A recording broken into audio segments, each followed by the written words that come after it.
tough jobs with grit, integrity, and a strong commitment to safety. Empire is growing, and we're hiring motivated people ready to grow with us. We build each other up, and we're building something big. Think you've got what it takes? Apply now at empire-fence.com. That's empire-fence.com.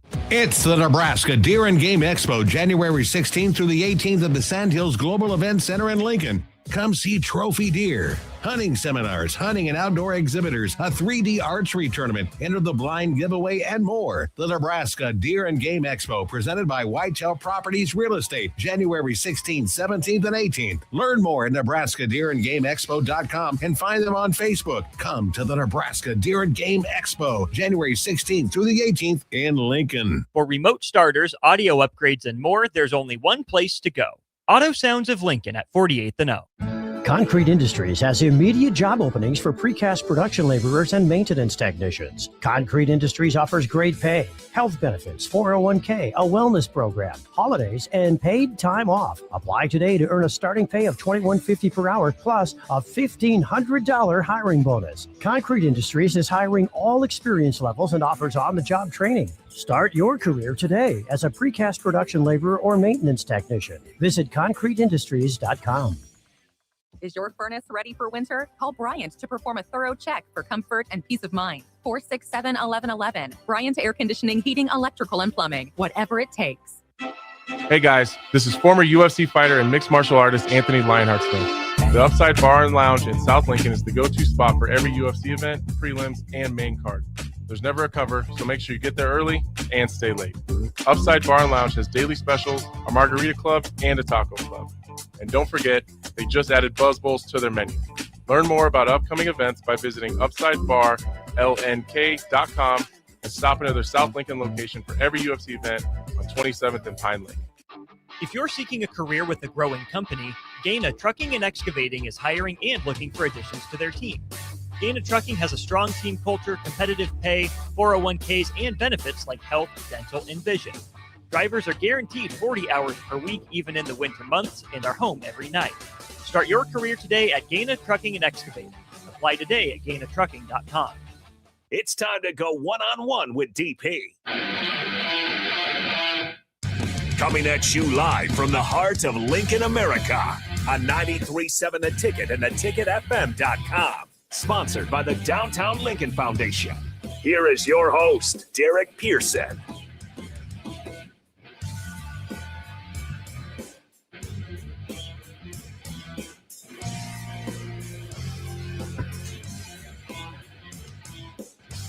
A Monday morning boom to you here on One-on-One with DP on 93.7 The Ticket. One-on-one today is myself and Nick Sainert, as DP is still making his way back into Lincoln.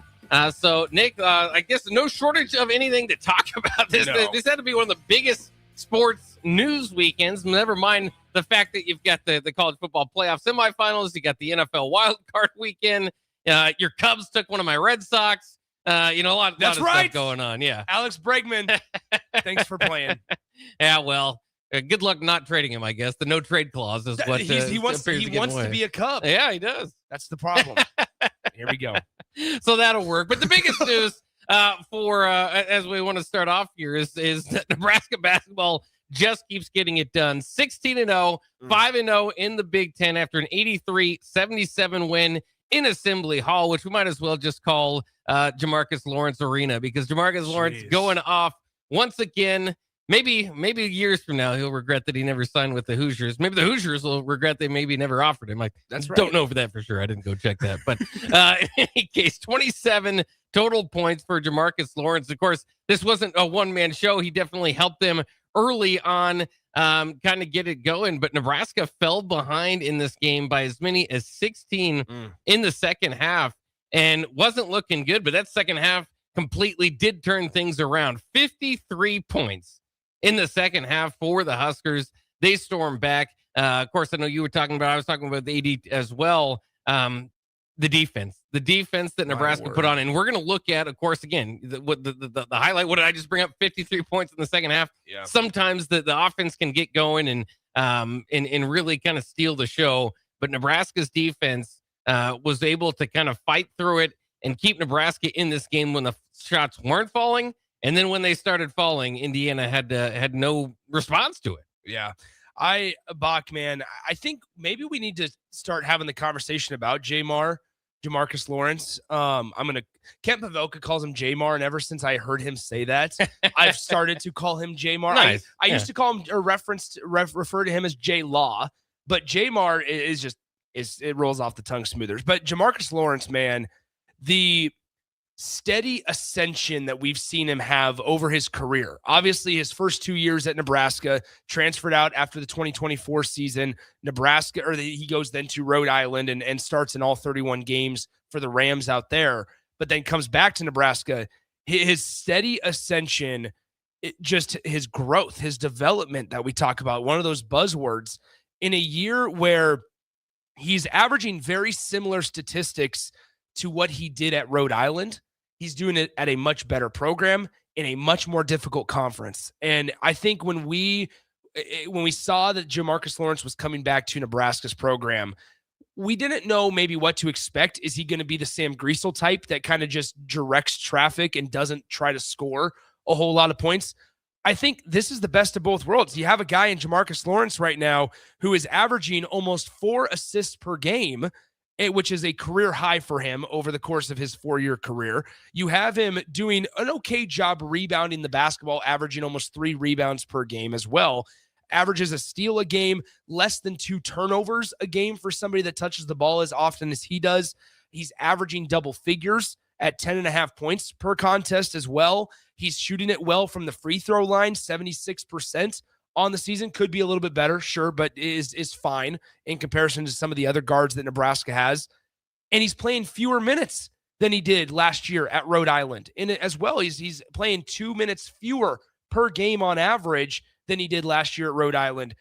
He has become a true scoring threat that teams, in addition to Price, in addition to a small sample of Sam Hoiberg, in addition to obviously Rink Mast as well, this is somebody that teams have to game plan for, because Jamarcus can show up, maybe not to the tune of 27 points every game, but he can show up and score 15, 16 and kind of be that silent killer that you look up and go, okay, this dude's gotten to the free throw line 5 times today, and he's 10 for 10 from the free throw line, whatever it might be. And so his ascension steadily has been really, really fun to watch over his 4-year career. Yeah, it's going to be fun too. One, as we kind of see guys go in and out of the portal in football. Of course, we saw like the Willis McGahees and guys with the fourth coming back. One is, I think we got to get used to this world that you might play start somewhere, come back around. So Jamarcus Lawrence, obviously one of the first stories of that happening at Nebraska. But I think that we might see some more. Daniel Kaelin, obviously, the one specifically to kind of point out here. But so don't get your don't start getting your pitchforks and all that out once somebody leaves. Maybe they might come around and be a Husker once again. I do not see a Dylan Raiola reunion coming though. Maybe not. Maybe not. That one's probably where I probably draw the line at there. So pitchforks are fine for Dylan. Yeah.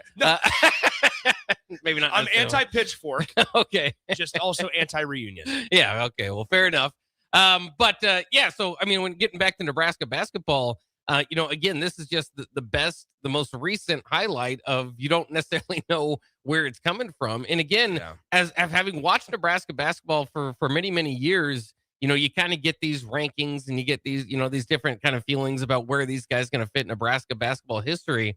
And I don't know if there's a great answer for anybody individually. Rink Mast probably, has definitely built up a case in certain areas, but for this team and what they do and so well fit together. And like we were saying, like if Mass has an off night, either Sanford or Frager or Lawrence, I mean, you got to worry about him. Hoiberg, like you mentioned, at times can get it going. Bearcase definitely playing better in his role and has popped up for a few big nights in the scoring column as well. I mean, so it's just so tough to defend this team. And we talked about it, kind of the 5-out basketball that they're able to play. Shout out to Bear Cave for hitting a big 3. Yeah. As part of that 5-out, we're going to count it. And he struggled a little bit from beyond the arc, but he's slowly moving up. He's up the way, by the way, up to 25%. Was at like 11%, I think was his low for the year. So at least working on that and getting back to it. But just, as far as like all this excitement and through all of it, you kind of forget what are our most questions that we usually have about Nebraska basketball. Yeah. And we had coming into the year. One, will Rink Mass be able to kind of be the guy to take the big time shot, right? Can we understand you can facilitate an offense through him, but if you need him, can he be that guy? And again, he didn't have his best game here, and it was great to see other guys step up. But time and time again, he has shown, doesn't matter what he's shooting, go to him when you need it. But the other thing is, especially with Lawrence and Hoiberg, how often have we had, but do they have a true point guard? I mean, that's all the time is the question for Nebraska basketball. And even coming into the year, and look at them now. You mentioned it earlier, their assist to turnover ratio, they both have Lawrence is at 3.6 to 1.9. And as we know, Sam Hoiberg, one of the best in the nation, 3.9 to 0.8. So they might not have the true, it might not be John Stockton out there, but together they get it done. It's so fascinating because we also thought at the beginning of this year, Kendall Blue was going to play a part. Remember when they brought in Kendall Blue from St. Thomas? And it was like, okay, this is the 1-year guy in addition to Jamarcus, that maybe you expected Jamarcus to be out there more than Kendall Blue, but we haven't seen Kendall. Kendall's just not there, and for whatever reason, right? But I look at Rink Mast, and this is in no way me saying that Rink Mast has played bad, because he hasn't. But do you remember that stretch that he went on where it was like the Purdue-Wisconsin at home, and he was like unconscious from anywhere on the floor? Oh, yeah. And nobody could stop him. And I think there was a lot of fans, myself included, potentially at times in the early stages of this season, that said that they're going to need Rink to score 15 plus a game. They're going to need Rink to be not necessarily unconscious, but close to lights out every single game. Let's look at the last 5 games for Rink. Shooting from 3, if you take out, so he was 6 of 13 from 3 against Michigan State, which is crazy. But if you take out that Michigan State game, he is, let me see if I can do quick math here, 2 for 20 in his last 4 games against Indiana, Ohio State, New Hampshire, North Dakota. He's 2 for 20 from 3. Not very good. Not when you're looking for a stretch big that Nebraska has and that they run their offense through, not necessarily great. Now, to be fair, and in all fairness to Rink, he shot 6 of 13 from 3 against Michigan State. But even with that, he's 8 of 33 in his last 5 games. 8 of 33. A game against, he struggled, man, against Indiana at times. He shot 5 of 7 from the field, but just there were times where he was not what we're used to seeing from Rink Mast.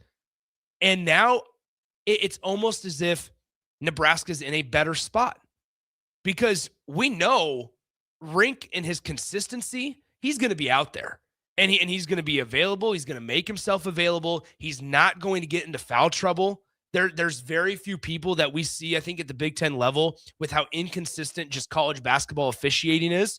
The ability to just stay walled up nonstop for Rink Mast is really fun to watch.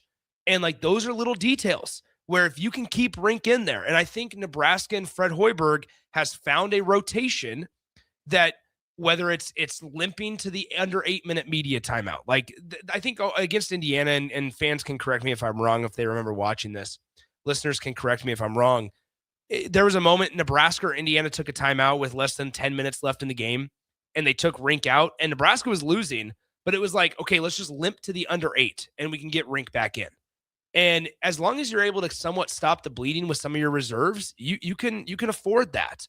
And in situations like those, you can avoid, foul trouble for a guy like Rink Mast. Yeah, and he did. I mean, he had 4 fouls this past game, but it is good that you highlight that it does not happen often that he is in that situation. I mean, when was I can't remember the last time Rink had to sit down in the first half because he got 2 early ones. Right, yeah. Which Hoiberg basically does religiously to get 2. Yeah. He did it with Braden Frager on Saturday. Yeah. That was the biggest thing I think that Nebraska was missing on Saturday in the first half, and why Indiana, frankly, got out to such a large lead to end the half and went into the halftime locker room with a 9-point lead, and Nebraska struggled to stop the bleeding, was because there were times that you had to lean on Cale Jacobson out there, and Cale plays a very vital part. Like, do not get me wrong. That kid, it looked like at times right when he got in there that he was a little nervous to shoot, but then he knocked down the three. The very next possession, he ends up taking it to the rim and scores on a layup as well. But Braden Frager does things differently than Cale Jacobson. He moves a little bit differently than Cale Jacobson as well. And there were times I think that Nebraska in that first half when Braden Frager was on the bench with 2 fouls, that Nebraska missed the Braden Frager ability to maybe get to the rim and score the basketball. Oh, yeah. Yeah, and Braden Frager, I mean, watching his ascension too, and again, this is, had the big time dunk, which was maybe the highlight of the game, is really fun. And again, I just can't wait to see him get better. I don't know if Nebraska, I mean, you think about the last time Nebraska's had a freshman kind of rise the way that he has.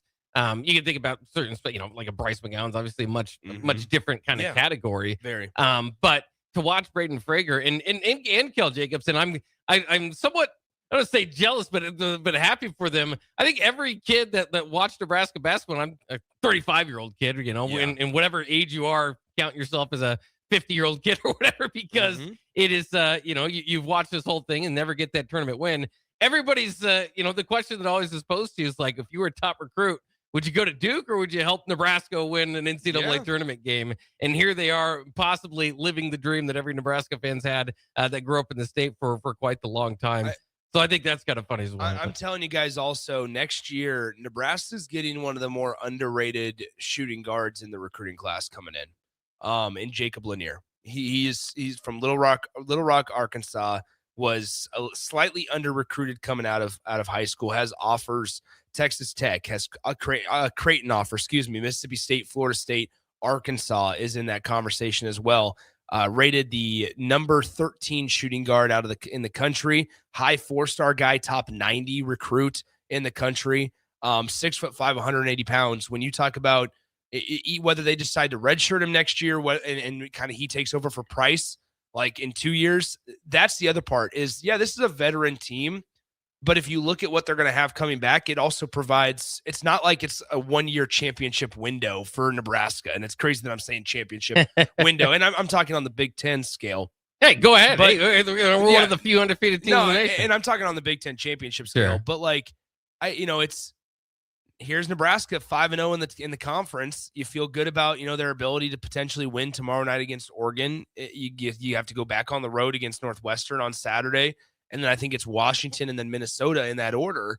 You feel really good about these next couple of games. You got through more of a gauntlet than these next 4. The last 4 Big Ten games are sure as heck tougher than these next 4 that you're going to face. Now, it's maybe not going to be a perfect 4-0 record, but like at worst, going into that February or January 27th Michigan game, Bach, at worst, 19-1.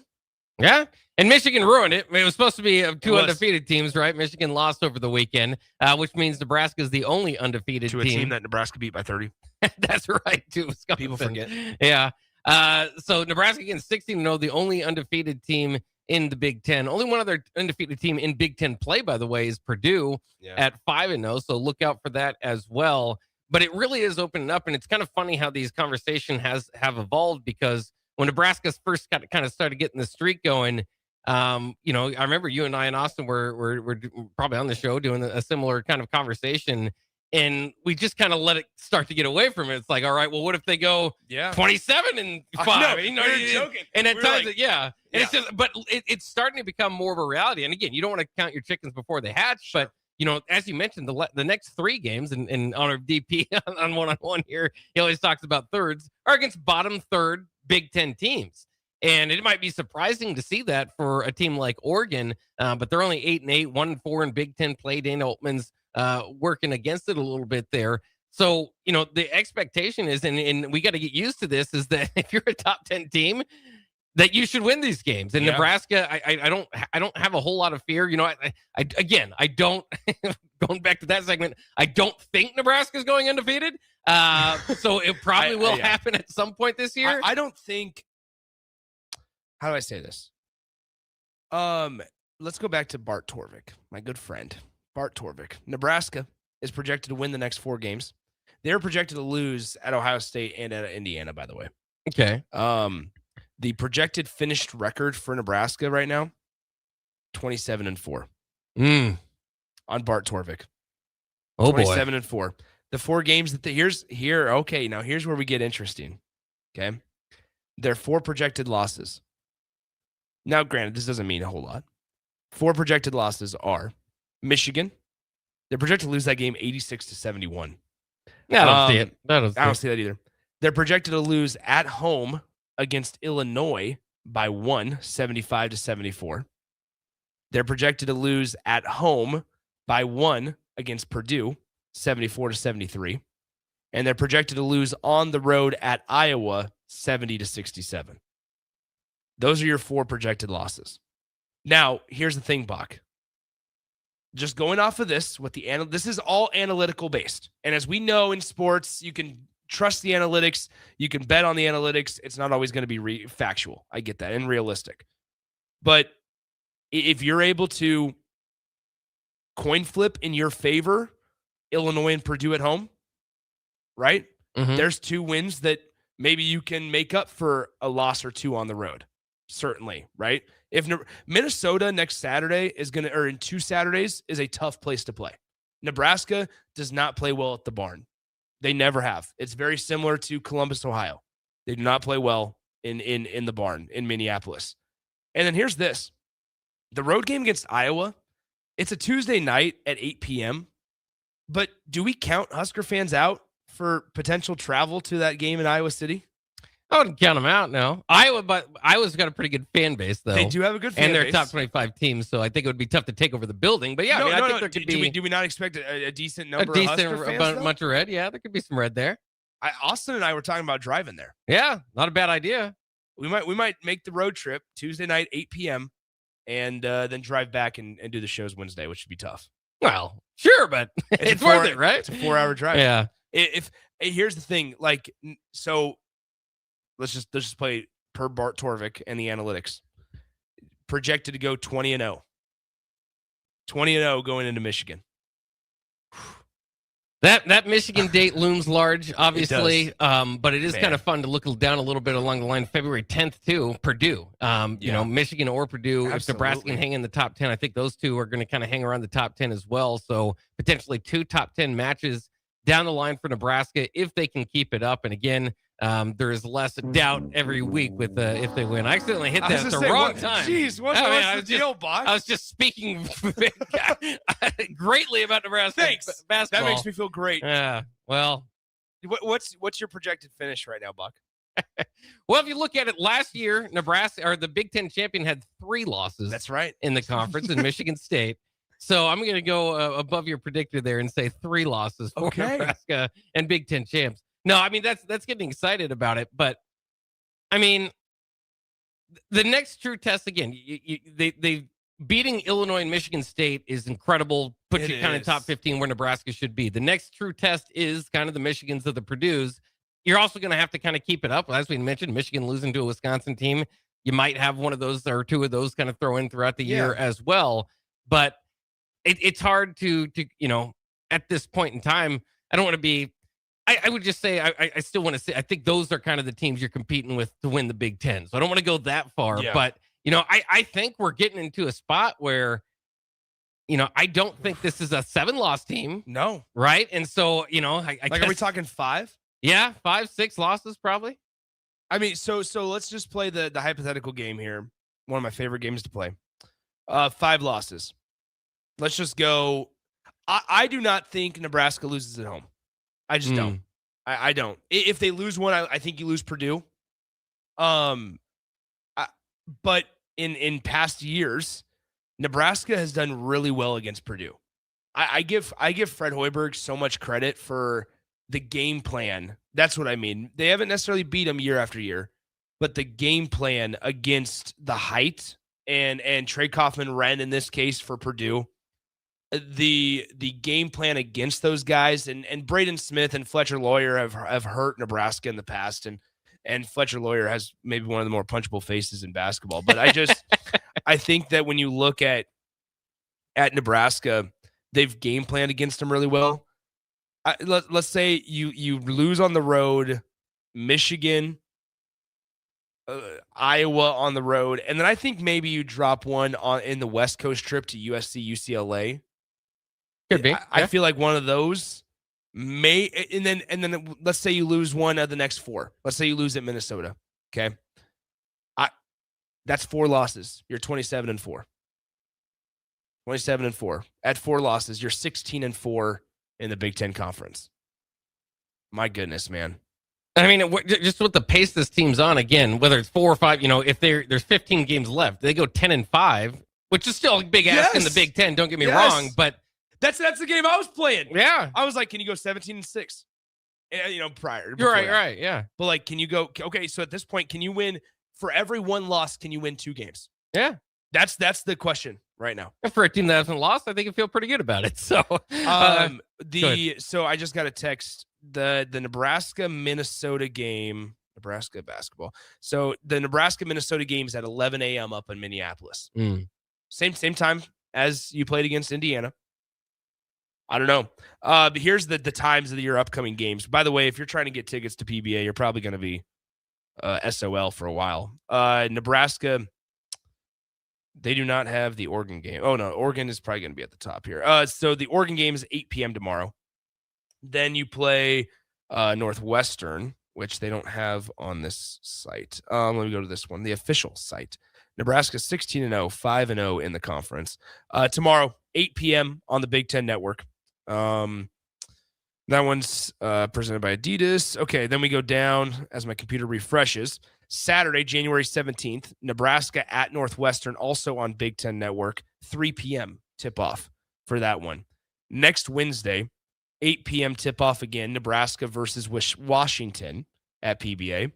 And then you go Nebraska at Minnesota, 11 a.m. on Saturday, January 24th. Or 21st, 24th. That one's on FS1. How about Peacock getting the big games for Nebraska? No, they really are. Nebraska at Michigan's on Peacock. Which one's Purdue on? Purdue's FS1. Purdue's FS1. Illinois is FS1.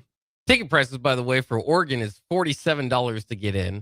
If you're looking for a Saturday, you're going to have to wait till February for Valentine's Day, by the way, against Northwestern. That's $82 at this point. Penn State, another Saturday game down the line, $93 to get in. I'm going to be fascinated, Buck, to see, and season ticket holders will have to let us know, what are the changes going into next year that they hear about. Yeah. Because I guess maybe the conversation we can have in the next segment, Buck, is how we expect this thing to continue. Yeah. Because the way that Fred Hoiberg operates, I don't think there's many people worried about the wheels falling off. No, I don't think so. And certainly go back and look at kind of the Iowa State history there as well to help support that point. But we'll take a quick break. We'll be back with more on One-on-One. We're celebrating Nebraska basketball next on 93.7 The Ticket. Download our app by searching 93.7 The Ticket in your app store. You're listening to One-on-One with DP on 93.7 The Ticket and theticketfm.com. If you're tired of the dieting circuit paradox but still want to look, feel, and perform better, you need to get to Nutrition Authority and ask about our nutrition coaching featuring LifeBase. LifeBase takes a complex world of nutrition and makes it simple with real results that last. Stop in to learn more or check us out at mynutritionauthority.com. An emergency can happen any moment. Here's a few seconds to think about where you'd go. At CHI Health, we stand ready to care for any emergency. Our specialists provide expert care when you need it most, and believe healing is more powerful when delivered with human kindness. When seconds matter, know CHI Health St. Elizabeth is accredited in stroke care and offers the region's only ER just for kids. Learn more at chihealth.com/St. Elizabeth Emergency.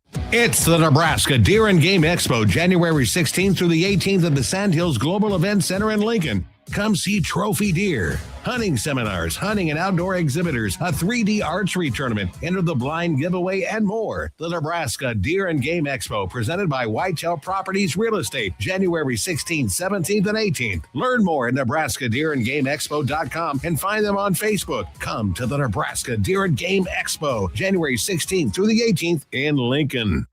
Tune in to 93.7 The Ticket immediately after every Nebraska men's basketball game for 1 hour of post-game recap. The Nebraska Basketball Postgame Show is sponsored by Union Bank and Trust, John Henry's Plumbing, Heating, Air, and Electrical, and the Lincoln Airport on 93.7 The Ticket and theticketfm.com. Concrete Industries has immediate job openings for precast production laborers and maintenance technicians. Concrete Industries offers great pay, health benefits, 401k, a wellness program, holidays, and paid time off. Apply today to earn a starting pay of $21.50 per hour plus a $1,500 hiring bonus. Concrete Industries is hiring all experience levels and offers on-the-job training. Start your career today as a precast production laborer or maintenance technician. Visit concreteindustries.com. A lot of people in the summertime think, gee, I want to build a new home.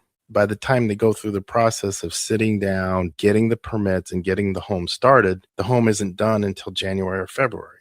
Bob Benish of Aspen Builders, and they've built neighborhoods in and around Lincoln for over 25 years. I think the best time to start designing your new home is the month of January, because get an early start on it. Sit down, the snow's flying. Let's sit around the table. Let's drop some plans. Let's put numbers together. Let's get a budget put together, and let's get that thing started so that the home's done in summer or fall before school starts. So now is really the time to be contacting us to get an appointment to get the job done. Make your dream a reality and call Aspen Builders at 423-6811. Online at aspenbuildersinc.com. Your dream home is waiting at Aspen Builders. Are you tired of living in pain? At Prairie Orthopedic and Plastic Surgery, they make it simple. From head to toe, spine to extremities, they've got you covered. Their multi-specialty team of experts in orthopedic surgery, plastic surgery, podiatry, physical therapy, and occupational therapy all work under one roof to get you back to living life pain-free. Don't wait another day. Visit prairie-ortho.com today or call them at 402-489-4700. Prairie Orthopedic and Plastic Surgery, where healing begins. Hey guys, this is former UFC fighter and mixed martial artist Anthony Lionheart Smith. The Upside Bar and Lounge in South Lincoln is the go-to spot for every UFC event, prelims, and main card. There's never a cover, so make sure you get there early and stay late. Upside Bar and Lounge has daily specials, a margarita club, and a taco club. And don't forget, they just added Buzz Bowls to their menu. Learn more about upcoming events by visiting UpsideBarLNK.com and stop into their South Lincoln location for every UFC event on 27th and Pine Lake. Are you looking for an exciting new way to put your skills to work? Explore new career options in the fintech industry at Currency, a Sandhills global company. We offer full-time positions in financial sales, compliance, operations, and other fields. We also offer a 4.5-day work week, an attractive benefits package, and opportunities for advancement. Put your motivation to work and grow with us at Currency. Visit gocurrency.com/careers to learn more. Hi, Sean Callahan here for Koppel Chevrolet GMC, and wow, what a year it was at Koppel. The Koppel family would like to say thank you for a record-setting sales year in 2025. Now let's start 2026 off with a bang. New GMC Sierra pickups starting at $12,500 off list or 0% APR. Also hot off the presses, new Terrain leases at $299 per month. That's right, $299 per month on new GMC Terrain leases. So please stop on in the store or online at koppelcars.com. Stock numbers G138852 and G165184. 2,500 down with proof credit. For remote starters, audio upgrades, and more, there's only one place to go. Auto Sounds of Lincoln at 48th and O. If you're seeking a career with a growing company, Gaina Trucking and Excavating is hiring and looking for additions to their team. Gaina Trucking has a strong team culture, competitive pay, 401ks, and benefits like health, dental, and vision.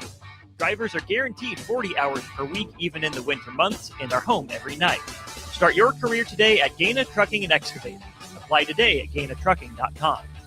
Hi, Sean Callahan here of HuskerOnline.com, inviting you to join us here on 93.7 The Ticket every Saturday morning now in our new time. We're on from 8 to 9 with the weekly Husker Online radio show. We'll give you the latest in recruiting. We'll talk about what's going on with both football, basketball, and we'll probably share a few stories from the inside. It's every Saturday morning right here on 93.7 The Ticket. It's the Husker Online radio show from 8 to 9 a.m. Back to One-on-One with DP.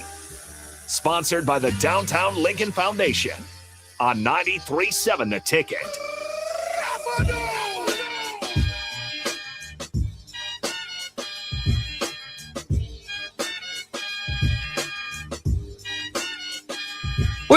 on 1-on-1 on 93.7. The Ticket DP again out today, but myself, Jake Bachman, in with Nick Sainert as we have been celebrating Nebraska basketball. Of course, a lot going on this weekend, in this past weekend. Dylan Raiola committing now to Oregon. There'll be plenty of that to be talked about throughout the day. Nick, I know you already gave your initial thoughts on that. The one thing I do kind of think too is crazy. We were talking about it during the break. Is if Dante Moore comes back to Oregon, and I know it's kind of being floated out there. Not great advice from his camp, in my opinion. Well, no, but it would be one of like the biggest wins in college football history. I don't see the number 2 pick in the draft. No. Or up there as in a 2 quarterback draft. And you can have your own arguments there too. I mean, I do not absolutely love either Fernando Mendoza or Dante Moore as my top, you're out on as Mendoza. a pick. I'm not out on Mendoza. I think he's a cornball. Well, yeah. I don't know if you know, his LinkedIn page, man. Yeah, his LinkedIn page is great. He's got to get, put the Heisman on there. But and so I mean, he might be great. I'm not saying he's not one way or the other, but I'm just saying at the top of that draft, it's kind of a 2 quarterback draft, right? And I'm just saying for myself, as we look back over the years of when we say that, usually there's a quarterback down the line that's better than one of the top guys that we say. So I'd say look out for that. But the final point is that Dante Moore would be passing up a lot of money. And I know Oregon's got a lot of money, but a lot more money to come back there and for what, right? I mean, Oregon's got their own problems too. This is the second year in a row they've been blown out in the playoffs. So kind of question, a lot of questions there as well. Of course, they did win the Big Ten last year, so they're not too far off, but in these games they are. So I mean, there's a potential that Dylan Raiola goes there in redshirts, but I would say that is a very small potential that happens. And so I'm a little bit disappointed. One thing that I will say that I heard from you that I would say is up in the air is, will Dylan Raiola return to Lincoln, the return trip 2027? As many know, next year Nebraska will play Oregon, but it will be in Autzen Stadium, which would be an incredible trip. Yeah, hopefully with Dylan Raiola started and Nebraska fans would like to make their way out there. But there's always the chance that Dylan blows up at Oregon. Oregon's been developing quarterbacks well, so I'm just not completely sure that he'll be there as a senior, but it could be. Yeah, I mean, meteoric rise from Dylan is a potential, definitely in the Oregon uniform. I just think, I don't know, Buck. I told you, I know there's a lot of rumors and things like that about not wanting to go to the Jets and stuff. I understand that to a certain extent, but also in addition to the money, these guys' goals are to make the league. This is an opportunity for Dante Moore to make the league, and it's almost a surefire, right? And could he make it next year? Yeah, right. But what if, knock on wood, God forbid, he tears his ACL? Like what happens? And you don't. There's nothing 100% certain in sports. And this is as close as you can, I think, get to saying, hey, you're going to be a top 5 pick in the draft. Yeah. You just don't turn that down. Number one. The face of a franchise. Yeah, number 2 is you add the money into it, and the signing bonuses continue to get larger and larger, number 2. Number 3, I think you look at Dante Moore and you say, all right, even if you are, drafted by the Jets, is there a little bit of arrogance in you that says, I'll be okay? Like I can help change this thing. I can help turn this around. Yeah, I can be the one. If there's not, should you really be the quarterback of an NFL franchise? Like, should you really, like, maybe sometimes that's what you need, is a little bit of ego to turn around a franchise. And this is not the Jets under Rex Ryan. I mean, it's under Aaron Glenn. There's different GM. I get it. The Jets are bad, and there's organizational issues all over the league. But what happens next year if the Jets are in the very same position? Like, are you going to draft Dante Moore after he outwardly said, hey, I'm not going to go to the draft because the Jets would choose me? Like, it's almost as surefire of a thing that you can get drafted. And also, Bach, I said at the beginning, we expected the start of the season, Arch Manning to be in this conversation, Cade Klubnik to be in this conversation, other quarterbacks as well to be in this conversation of okay, who's the top 3 draft picks off the board at the quarterback position? Dante Moore, now you look around and you go, okay, Arch Manning had a bad year. He's coming back to college. Cade Klubnik. No, Arch Manning had a good year at the end, but yes, but he's coming back to college. He's not where they expected. Not where they him expected him to be. And now, so it's like, okay, so now what? Like, I got to take advantage of timing, and I'm put myself in a position to where I can go to the league while these guys all kind of just took themselves out of the equation. I need to take advantage of this. Yeah. I find it tough to believe. I do, and I think that's a good point, is that, this is kind of a weaker quarterback draft, and you never know what comes out next year. Yeah. And it's also fascinating, though, with Dante Moore, is that he did, he did sit out one season with Oregon. So a lot of people think, well, maybe Dylan Raiola could do the same. And that certainly is a possibility. And maybe they're part of the reason you commit at this point. But I think all of it is with the expectation that he's going to leave. Mm-hmm. Dante Moore's time at UCLA sometimes gets framed as, he didn't play there. He actually started the first half of the season and was replaced by Ethan Garbers, if you remember that. And that worked out for UCLA against Nebraska in the very least. But, had 11 touchdowns and 9 interceptions. Then goes to Oregon and look what he's been able to do in just 1 year. And that's why right. I think that's why I say with Dylan Raiola, I mean, he's coming into Oregon with a lot more playing time under his belt. Obviously, all the advantages of, what Oregon has built there within the Big Ten. He's going to be his team is going to be more talented than 80, 95% of the teams that he's going to play. I think there's also something to be said, like, maybe Dylan and the Raiola family have learned a little bit too. Like, okay, what is the most important things right now? And I think that they looked at it through 2 years at Nebraska, and they probably they made their money, right? Mm-hmm. We know that on a multitude of fronts. And for the most part, Dylan was beloved here. Like, he was loved here at Nebraska, and everybody had his back, and everybody wanted him to succeed, and everything was given to him, provided for him to win here at Nebraska. I think that maybe they looked at themselves in the mirror and said, okay, you know what is priorities now? Like, we did this thing, but now let's figure out how can we get Dylan on a trajectory to the league. Right. And you look at the schools that were in conversations with Dylan, whether that was Louisville or now Oregon, what do those two places have in common? And yes, they've won more than Nebraska on the football field, but Jeff Brom is as good of a quarterbacks coach as you might find in college football. And then number two is you have Oregon, who has developed quarterbacks over the last decade. I think that there's priorities here. I do not think that this was a money situation. It's not like Oregon outbid Nebraska or Oregon outbid somebody else. I'm confident in saying that this is probably a pay cut for Dylan, and that's okay. Like, I think it shows, number one, maybe it's an indication on where Nebraska is viewed development-wise for recruits and transfers and in college football. But then on top of that, it was maybe the Raiolas have learned a little bit here to go, all right, this is the priority, is we got to figure out what is the next best thing for Dylan's development, because money's not an issue for the Raiolas. We can't sit here and be like, yeah, they need the money. Yeah.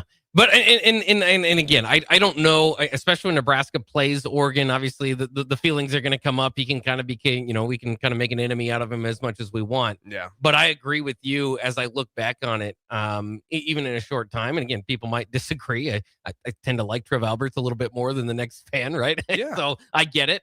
But when I look at the situation, that's exactly how I evaluate it. One is that I don't think Dylan Raiola failed Nebraska. He came in here and got Nebraska to back-to-back bowl games, which you can scoff at and say, well, 7 wins isn't this and that. Okay, and I pointed out now is that, yeah, it's not where you want to be. It's not heaven, but it's purgatory. It's not hell. Yeah. It's not what you've been of not getting to bowl games and all of that for 7 years. And so that, I don't think that he failed Nebraska, but I do think Nebraska, to a degree, failed him. And that's not to say, I would say, the coaching staff, just the way that it all played out. I mean, listen to what you're saying through a quarterback that has NFL hopes here. You had to switch offensive coordinators midway through his freshman year. Mm-hmm. You had to fire his offensive line coach. Forget the tie to the Raiolas. If I told you you're a quarterback looking for the right place to develop into the NFL, and I've already fired your offensive coordinator and I fired your offensive line coach, and then we're going into year 3 and everything's now you've got it. As opposed to going to an established place like Oregon, like you said, that has a track and a history, a track record of creating these potential targets. And again, from what I just said as well, too, you come back to Nebraska, you're you're 50-50 on most of your games, whether you got more talent on the field than everybody else. And he's a guy that we know, and part of it is that, he's going to need a good offensive line to keep him upright. Yeah. As opposed to Oregon, like we saw with DJ Lateef, when he gets to go against some lesser competition, he can put up some numbers. I'm not saying that it's a direct correlation, but Oregon's going to be talented, more talented than 11 other 12 teams they play next year. So that's going to greatly help him in his numbers and his perception and all of that. But we got to get to break. We didn't get back to Nebraska basketball. We'll do that in the final segment. But it is an interesting day with Raiola committing to Oregon. It's a great point. I just would find it fascinating. This is an indictment, I think, on Nebraska, and frankly on the coaching staff, and it all points back to Matt Rule.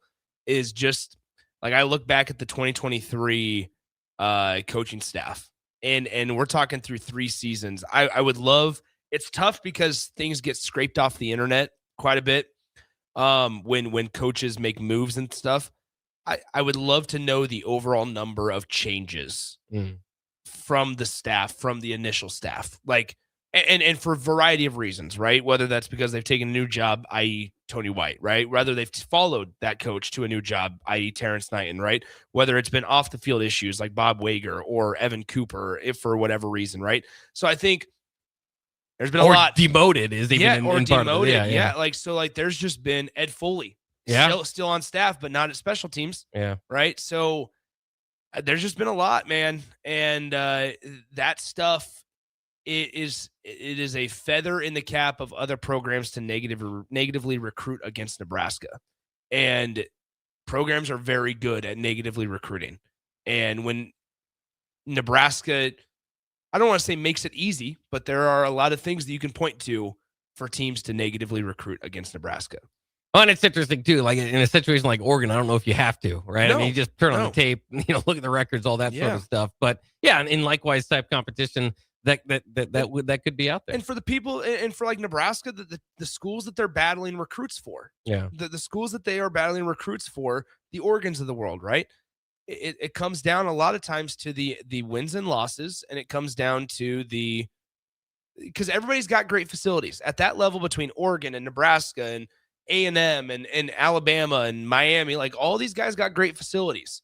And so a lot of these guys have great and enough NIL as well to make it happen. If Nebraska truly wanted to make something happen with a recruit and they felt so serious about this guy, they will find a way. There's loopholes. You can tie it into your multimedia partner. Nebraska can get Playfly included into some of the stuff like LSU is trying to do for Brennan Sorsby. Like, there are ways to make it work if you want it bad enough. And I think Nebraska wants it bad enough.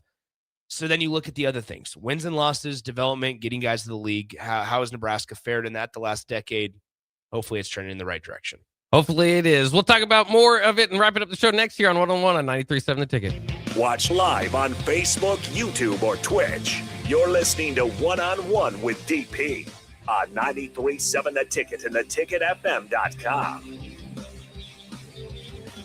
Go Hog Wild Pit Barbecue. Hog Wild has a delicious way for you to enjoy beef brisket. It's our open-faced hot beef sandwich. We start with our grilled Texas toast. Add a scoop of creamy mashed potatoes. Load them up with some tender Hog Wild beef brisket. And top it off with our tasty brown gravy. It's absolutely delicious.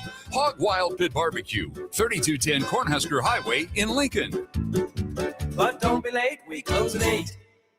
The 2026 Love Nebraska season is underway, and professional volleyball is back in a big way. From powerful serves to game-changing rallies, every match brings elite competition to the court. See some of the game's top athletes, including Lexi Rodriguez and Jordan Larson, compete right here in Nebraska. Whether you're a longtime fan or new to the sport, there's a match for you this season. Explore the full schedule and plan your night out at lovneb.com/schedule. Let's fly. Your next trip starts at Lincoln Airport with American Airlines. Now flying nonstop service to Dallas, Fort Worth, and Chicago. American Airlines connects Lincoln to major hubs and destinations around the globe. Wherever you're headed, LNK gets you there with new nonstop flights on American Airlines. Now boarding. Convenient, fast, and stress-free. Book your next flight at LincolnAirport.com. LNK, Make flying easy. When it comes to concrete, Stevens & Smith Construction doesn't stall. They go for the takedown. As Nebraska's full-service concrete contractor, they stay in bounds, hold inside position, and never forfeit quality. Whether it's foundations, flatwork, or concrete coatings, they elevate performance and pin down results that win every time. Stevens & Smith Construction is a proud sponsor of Takedown Tuesdays on 93.7 The Ticket. Because when it's time to wrestle with concrete, Stevens & Smith Construction slams expectations. If you're seeking a career with a growing company, Gaina Trucking and Excavating is hiring and looking for additions to their team. Gaina Trucking has a strong team culture, competitive pay, 401ks, and benefits like health, dental, and vision. Drivers are guaranteed 40 hours per week, even in the winter months, and are home every night. Start your career today at Gaina Trucking and Excavating. Apply today at GainaTrucking.com. Get rid of pesky critters once and for all with Bats to Rats. Their expert team is here to help you reclaim your home. No more sleepless nights caused by crawling critters or flapping wings. Bats to Rats ensures a safe environment for every family member. Check the website at batstorats.com for amazing offers. And if you mention this ad, you'll receive $10 off your initial inspection cost. Call Bats to Rats today at 402-781-8691. That's 402-781-8691. Bats to Rats. An emergency can happen any moment. Here's a few seconds to think about where you'd go. At CHI Health, we stand ready to care for any emergency. Our specialists provide expert care when you need it most, and believe healing is more powerful when delivered with human kindness. When seconds matter, know CHI Health St. Elizabeth is accredited in stroke care and offers the region's only ER just for kids. Learn more at chihealth.com/St. Elizabeth Emergency. Back to One-on-One with DP. Sponsored by the Downtown Lincoln Foundation on 93.7 The Ticket. We are back here on One-on-One on 93.7 The Ticket. Thanks for joining us today. We talked lots of Nebraska basketball and, of course, Dylan Raiola committing to Oregon. And there will be plenty more of that talk throughout the rest of the day. Unfortunately, a little bit of a short segment as we got to get ready for Adam Carriker coming in. As DP says, the big man is shaking the walls. He will be in just a second. So I do want to wrap it up because we teased this and quickly get your thoughts because because you mentioned it, and so I want to get your thoughts on the longevity that you feel like Nebraska basketball has. You mentioned the roster earlier, but the belief that Fred Hoiberg, this isn't a one and done big time surprise. Maybe this is Nebraska basketball in or near the top 25 is something to stick around. I mean, honestly, guys, I think we're about to see a movement. I really do think we're about to see a shift in how much Husker fans want Fred Hoiberg to and want to be rest assured that he has the resources necessary and that that's needed. Because I think that Fred has instilled this confidence in and comfort in Nebraska fans that money won't be mismanaged. I think that Nebraska fans, and this is just in the day and age that we're in, Nebraska fans look at other programs and go, okay, there's so much investment. And without the results, you sometimes question whether or not things are being spent in the right areas or being spent to the best. And are you maximizing dollars? And I think Fred Hoiberg has shown that in these last two seasons, especially, but really putting on blast this year, is he's maximized his dollars that he's been allowed to use. And I look at it, Indiana football. I know there's been a lot of, comical comparisons between Indiana football and Nebraska basketball, Bach. But Mark Cuban, who is Indiana's now biggest booster, what did he do? He gave him a little slice of bread. He said, all right, Kurt, I'll give you a little bit, right? And show me what you can do with it. And now here they are in the national championship. And so what did Mark Cuban say? He said, okay, whatever you need, I got you. Mm-hmm. It's you got to show us before we just blindly provide. And I think Nebraska fans feel like they've maybe blindly provided for the football program the last multiple years, predating Matt Rule, 2021 and on. And they feel like maybe they haven't gotten the return on investment. And then you look at the program, the basketball program, and say, okay, for a fraction of what you're injecting into that football program, we can inject into the basketball program. And we feel like maybe we're going to get a better return on investment because there's a lot more trust, I feel like, in Fred Hoiberg and his staff to maybe maximize dollars and not spend it in the wrong areas. Yeah, and if you look to, again, a little bit of what he's done at Iowa State previously, once he got them to the tournament, even the round of 32 in 2011, 2012, his next 3 years there, same type of deal. Round of 32, Sweet 16, round of 64. Something to look out for today. His Iowa State teams never got above number 8 in Ames. The AP poll's got to be coming out in the AP next poll, couple of minutes. Got to be coming out soon. So we'll see if he gets higher than What's your projection, Buck? I think, unfortunately, nobody lost in front of Nebraska except Michigan. That's right. And Michigan won't fall all the way to 10. Right. So I think Nebraska's going to stay at 10, would be my guess. Ooh, really? Well, nobody lost. 2 road wins don't get you moved up? Get out of here, Buck. Maybe. Buck. I mean, but the thing is, Come on. everybody in front of Nebraska that has one loss is there because they've played pretty good competition. I think I was looking through everybody's records. There might have been one that maybe equitable to Nebraska's schedule to this point, but Hold on. I don't know. Okay. Could be wrong. Okay, hold on. We're looking at this real quick. Go ahead and you can play out music. Yeah, we do have to Here's get the it deal. out. Okay, so I think Nebraska will be 8th in the new poll. Here is why. Because this last week, I value 2 road wins against Indiana and Ohio State above 2 home wins for Gonzaga over Loyola Marymount and Santa Clara. And I value 2 road wins over Indiana and Ohio State over 2 home wins for BYU over Arizona State and Utah. But go look at their non-con is what I'm talking about. Are we worried about this last week or are we worried about the entirety of the season? That's what I'm thinking. Nebraska's 16 and 0. Depends on what you're looking at. Give Either us way, number they're 8. top 10. Give us number 8. I would take it. That'll wrap it up for 1-on-1. Adam Carricker coming up next. An emergency can happen any moment. Here's a few seconds to think about where you'd go